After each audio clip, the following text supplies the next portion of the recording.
What's up everyone, welcome to the Gooner channel, a channel 100% dedicated to the Arsenal, who, as we all know, are by far the greatest team the world has ever seen. It's been blue skies and sunshine and lollipops and a great mood for all Arsenal fans this summer. Very little to be upset about, and we went into the Emirates Cup yesterday with further good news. I think that we were seriously considering taking David Raya from Brentford. Easily one of the Premier League's best goalkeepers last season and real competition for Ramsdale, if not actually coming in to replace him. A player much more in the Arteta mould, I think everyone can see that. And when we played the Emirates Cup, I actually think that it was one of Ramsdale's better performances. Not much he could do about the goal, but I felt that this might be him being G'd up by the possible signing, and that this is exactly what we need. Competition. We wouldn't tolerate a lack of competition in any other position. You know, we talk very much about first 11, second 11. And when you put the first and second 11 together for Arsenal, there is one area, predominant area of apparent weakness, and that's on the right wing. Actually, I think when you look at it, we do have players that we can play there, and we can swap system around a little bit to make up for not having Saka. Touchwood, nothing happens to Saka, and he's one of the most fouled players in the league. But the real area of weakness is actually up front. And that's because as much as I would like it to be possible to hold on to Folarin Balogun, he seems absolutely to want away. I would be surprised as hell if Inter Milan really spent 40 million on Balogun. I don't think his profile is yet that high. With Arteta sending him into exile, it's really not looking likely at this point he'll make a comeback. I think he's Aubameyang'd himself a little bit with Arteta, particularly in asking for a reduction on the amount Arsenal are asking for. You just don't do that. So with all his bridges burnt, Eddie Nketiah had a fine game in the Emirates Cup, and obviously at the time I didn't know that Jesus had an operation. I thought he was possibly just being rested for the Community Shield, but I actually said in my post-match review that I thought Eddie was the man of the match, and mostly because he was playing a lot more like Jesus. He was playing really well with his back to goal, a real impact on that game, and scored a beautiful goal to level the game and take us to the penalty shootout we would have had anyway. Anyway, I thought, now that I know after Arteta's press conference that Jesus is injured and has had an operation and is, let's face it, likely to be out for 10 weeks. It's the one grey cloud in the Arsenal summer. I actually said, you know, just before the match, we have to look at this position because Jesus has only played 26 matches for us last season. He may not be good for many more than that. He may be injury prone, and that was a hypothetical scenario. And now we know he's got a knee operation and he's going to be out for 4 to 8 weeks. I think Arteta stayed really upbeat in the press conference, but this is not good news.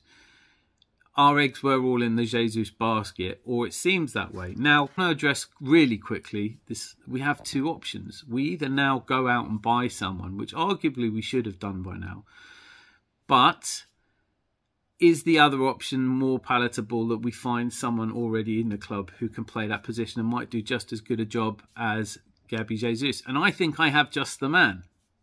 I'm going to get to that. First and foremost, I want to really quickly run through this idea that we're going to go and sign someone. If you look at Vlahovic, his stats last season don't compare that favourably with any of our players. He didn't have a good season at Juventus. And when you think about the kind of money that Juventus are asking for, they've valued him at the moment with Chelsea negotiations at 50 million plus Lukaku.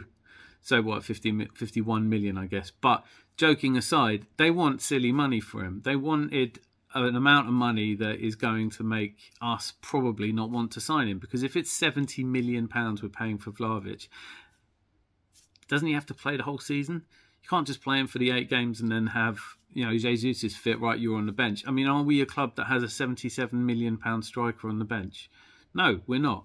And I kind of hope we don't become that anytime soon. That would be a worry for me.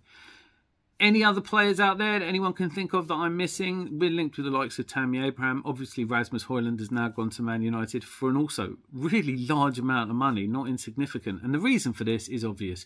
Teams right now don't want to lose good strikers. Not just as they go into the start of a new season. The longer you leave it in a transfer window, the more you're going to pay. That's why it's so good we did our business early. I'm going to shut that down. If you know somebody out there that would be perfect, that could come in, that maybe even Premiership proven. I know people talk about Ivan Toney. He's not playing till January. Are there players I'm not thinking of? I mean, no silly comments, please. No Harry Kane. We're not having Harry Kane. But if we can't go and get someone in, we do need someone to play up there. Let's look through it. Now, Jesus last season played 26 games for us. 24 of those were starts, scored 11 goals and 6 assists, 17 goal contributions. Big chances missed, 16. Profligate. This is one of the problems. I know he really wants to play up front, but I think I'm not sure he is the man that's going to bag you lots of goals. It's great watching him. Don't get me wrong, I'm no detractor. I love having him in the team for the chaos he creates around him, the interchange between him and Martinelli. I think he's a sublime footballer. So glad he's with us. It's a shame he can't play 38 games in a season. It's also a shame he doesn't hit a big chance in, because that would be Haaland territory. But he's involved in the game much more than most players. And, well, he was a talisman for us last season. It meant a lot losing him. Eddie did a good job in covering for him. Just putting that out there from the get-go. Kai Havertz is the other one on here that I've put his figures in as well for the time spent at Chelsea. It is not scientific to compare. I acknowledge it's not scientific to take his stats from Chelsea and apply them directly within Arsenal. But what else can I do, right? But Kai Havertz, of all of the players on this list, he started 30 games, scored 7 goals, assisted once, for an 8-goal contribution with 14 big chances missed. So another player that is not necessarily putting them all away up front. But I'm not ruling it out at all. I just don't think he was lured away from Chelsea on the promise of playing in a position exactly like the one he played at Chelsea. I think he's being considered for lots of different things, but I'm not saying everything is fixed yet. But Kai Havertz is not your natural replacement for Gabriel Jesus. And I think it's telling that he didn't try that, knowing that Jesus is going to be out. He started with Eddie. So let me get to Eddie, because I have been one of the people saying Eddie needs to go. In fact, it's why I think this position is weak for us, because we only had Jesus and Eddie. I would like to see a world in which following Balogun gets some starts, but I just don't see that happening. So that leaves us with Eddie Nketiah, who out of his 9 starts last season got 4 goals and 1 assist, but also missed 11 big chances. No impact off the bench. It was a pretty poor season for him. But don't players get better?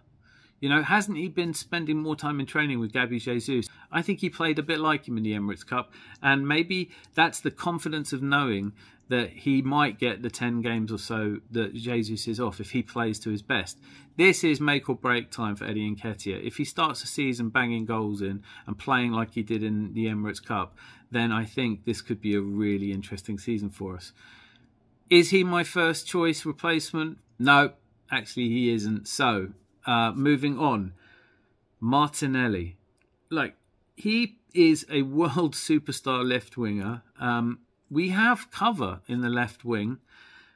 His goal scoring is pretty impressive. 34 starts, 15 goals, 5 assists, 20 goal contributions, and only 6 big chances missed. He takes his chances. Put him up front. Could be exactly what we want. But no, I wouldn't go for him either. The one I'm going for is Leandro Trossard. It makes perfect sense. And this is a player who loads of touches in the game, loads of influence in the game. I'm including his stats from Brighton. Again, I know it's not scientific, but it's what I've got. So 36 played, 26 starts, 8 goals, 12 assists, 20 goal contribution, missed 3 big chances. He can score with his left foot. He can score with his right foot. He can use space. He can drift into dangerous positions. I really want to see Trossard start the Charity Shield. But I have a feeling that the spring in Eddie's step is because he knows he's going to be trusted with that. Start with Eddie. If it doesn't work, we've got Trossard to bring on. I think every time I see Trossard play, I think he has done enough to win himself a start. There has to be a level of performance that gets you into the first team no matter who's there, and I think that Martinelli's playing better because he knows that he might be replaced by Trossard, but this gives us an opportunity. Trossard up front with him and Martinelli interchanging as they always do.